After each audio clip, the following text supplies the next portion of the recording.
Bismillah, Assalamualaikum warahmatullahi wabarakatuh. Alhamdulillah, nahmaduhu wa nasta'inuhu wa nastaghfiruh. Ya ayyuhalladzina amanu taqullaha haqqa tuqatih wa la tamutunna illa wa antum muslimun. Bapak sekalian, kemarin kita sudah membahas tentang surat Al-An'am ayat 82. Kita teruskan. Allah Subhanahu wa taala berfirman, alladzina amanu wa lam yalbisu imanahum bidzulmin ulaika lahum amnu wa hum muhtadun.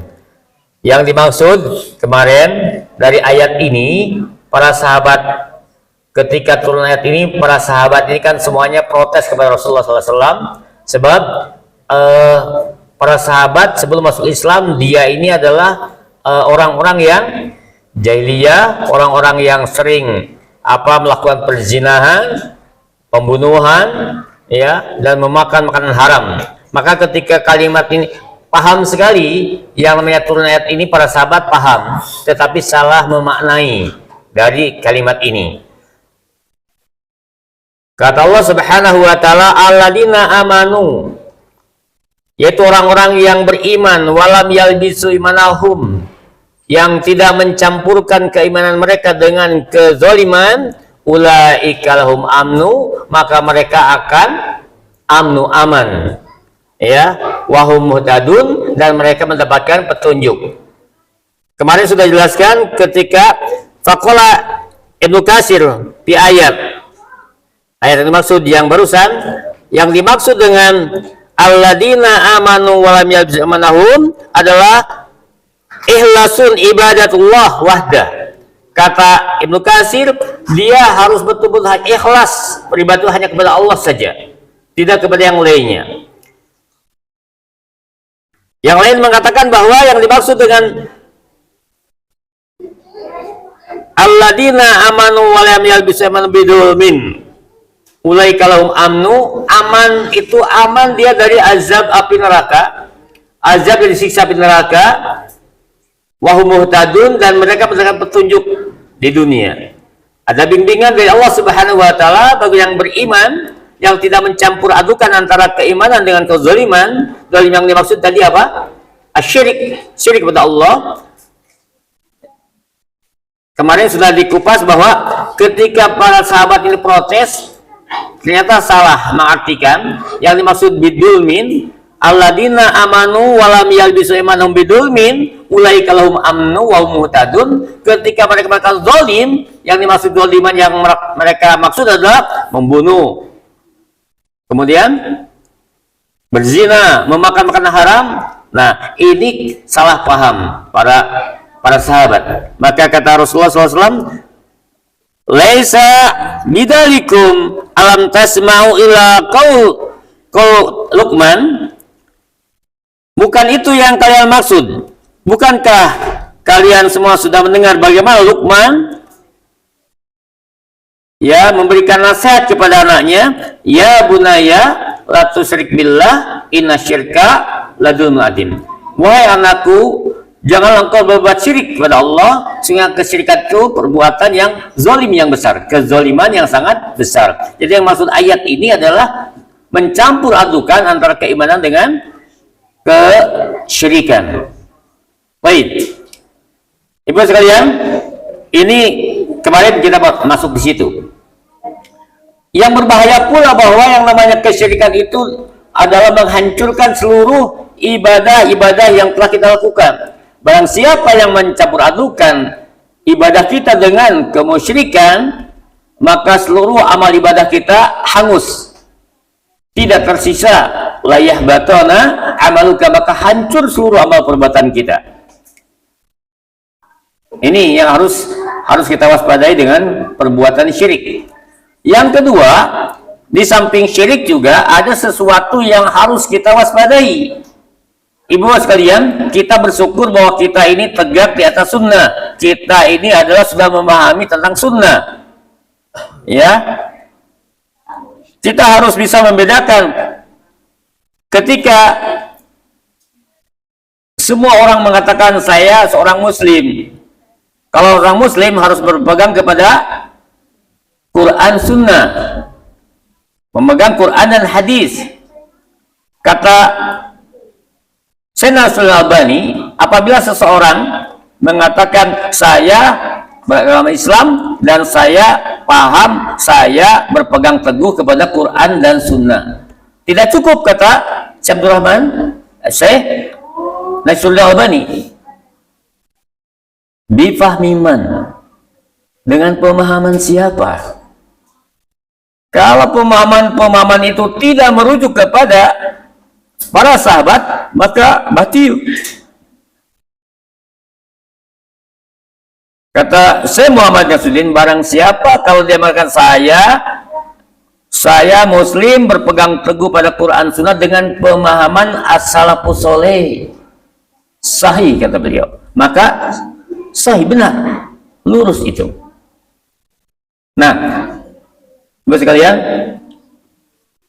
kita harus sudah paham dengan sunnah. Kita akan melatar belakangi apa yang harus kita pahami, sehingga di dalam memahami Islam itu kita benar. Memahami Islam itu kita sesuai dengan pemahaman yang dipahami oleh as-salafus saleh. Siapa sih as-salafus saleh itu? Rasulullah SAW mengatakan nikmat salaf analak. Nikmatnya orang terdahulu adalah aku ini. Nikmat salaf analak. Nikmat salaf analak. Kenikmatan salaf itu aku ini, kata Rasulullah. Dalam sebuah hadis yang lain dikatakan khairul qurun qarni summa ladina yalunahum summa ladina yalunahum. Sebaik-baik kurun, sebaik-baik masa adalah masaku, summa ladina yalunahum, kemudian setelahku, summa ladina yalunahum, kemudian setelahku. Jadi cara memahami Islam, kita harus apa yang disampaikan Rasulullah. Rasulullah satu zaman dengan siapa? Khairul qurun. Satu kurun, satu masa dengan siapa? Para sahabat. Para sahabat sangat memahami, sangat dekat dengan Rasulullah SAW dalam memahami Islam. Maka kita wajib untuk merujuk kepada pemahaman yang disampaikan oleh Rasul kepada para sahabat. Kemudian kata Rasulullah, summa ladina yalunahum, kemudian setelahku. Siapa setelah Rasulullah? Tiada. Siapa? Tabi'in. Siapa tabi'in? Kalau sahabat, kemarin sudah terangkan apa sahabat? Sahabat adalah orang yang langsung bertemu dengan Rasulullah SAW. Dia beriman, mati pun dalam keadaan iman. Kemudian generasi kedua sebut apa? Tabi'in. Apa tabi'in?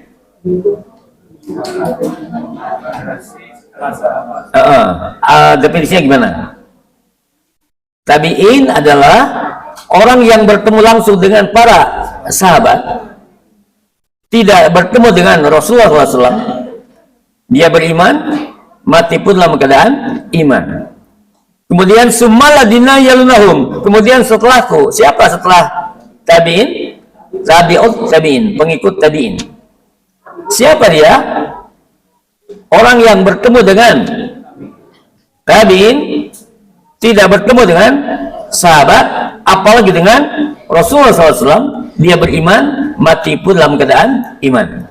Nah, ini yang diklaim oleh Rasulullah SAW sebagai generasi terbaik. Ya, maka kita wajib di dalam memahami Islam harus merujuk kepada mereka, sebab mereka terdekat, mereka yang sangat memahami tentang Islam. Oleh generasi berikutnya, kalau ini disebut salaf, kalau pengikut berikutnya mutakhirin sebutnya apa? Pengikut salaf, salafi, pengikut salaf. Nah, kita harus merujuk ke situ, sebab kata Rasulullah di dalam Al-Quran, Allah mengatakan kuntum khairun ummati ukhrijat linnas. Kamu ini sebaik-baik umat yang dikeluarkan untuk manusia. Siapa yang dimaksud kuntum khairun umat? Itu adalah yang diklaim oleh Rasulullah SAW, adalah 3 generasi tadi. Maka cara memahami Islam harus kita merujuk kepada mereka. Ya. Jangan sampai kita ini capek gawe TK pakai, disiksa engkau, ditokrak engkau. Sebab kita tidak merujuk dalam Islam, ibadah kita semau gue, tidak melihat bagaimana Rasulullah dengan para sahabat yang mempraktekkan dalam ibadah, tauhidnya, perakannya, sunnah-sunnahnya dilaksanakan. Kita tidak ngaku umat Rasulullah SAW, tetapi tidak melaksanakan sunnah-sunnahnya dalam ibadah, tidak merujuk kepada sunnah yang sahih, kepada hadis yang sahih. Ini adalah tertolak. Oleh karenanya, di dalam Al-Quran surat Al-Hasr ayat 9, 17 ya. Di dalam surat Al-Hasr Allah katakan, wa ma atakum rasul fahudu wa manakum anhu fantahu. Apa-apa yang datang dari Rasulullah ambil kalian, dan apa-apa yang tidak pernah dicontohkan oleh Rasulullah SAW maka tinggalkan. Ini dalil. Nah, alhamdulillah, yang harus kita pahami, jangan sampai kita melakukan bentuk-bentuk ibadah yang tidak ada contohnya dari Rasulullah SAW. Hati-hati. Jadi yang namanya ibadah pada awalnya apa? Haram. Ibadah pada asalnya haram. Oh, kaget kan? Ibadah pada asalnya haram, kecuali setelah datang dalil. Ada dalilnya, berarti itu menjadi wajib. Berarti itu boleh dilaksanakan. Jadi pada asalnya ibadah itu haram, kecuali setelah datang dalil. Nah, ini harus ke situ. Makanya ada orang-orang yang melaksanakan berbagai macam cara ibadah dalam rangka pendekatan diri kepada Allah Subhanahu wa Ta'ala, tapi tidak pernah ada contohnya dari Rasulullah SAW. Apa yang terjadi? Man amilan amalan walaysa amruna wa huwa raddun. Barang siapa yang melakukan amal yang tidak ada contohnya dariku, bahwa raddun, bertolak. Satu dalil dalam Al-Quran, ada orang yang senantiasa merasakan bahwa dirinya itu adalah seolah benar di dalam melaksanakannya, padahal kata Allah rugi. Tahukah Anda siapa yang paling rugi di muka bumi ini? Dia melakukan perbuatan, dia menyangka bahwa dirinya adalah benar, padahal dia salah. Siapa yang bisa dalil itu? 20.000. Ayo. Siapa yang tahu dari itu? Al-Kahfi 103 dan 4 ya. Baca. Siapa yang apa? Al-Kahfi, betul. Suratnya Al-Kahfi 103 dan 104. Siapa yang apa? 20.000 nih. 30.000.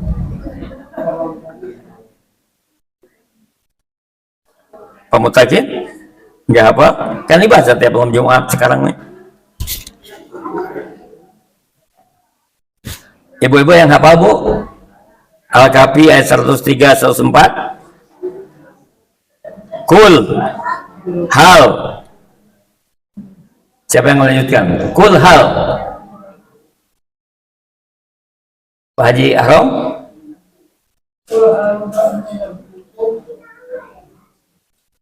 Ya, nggak apa.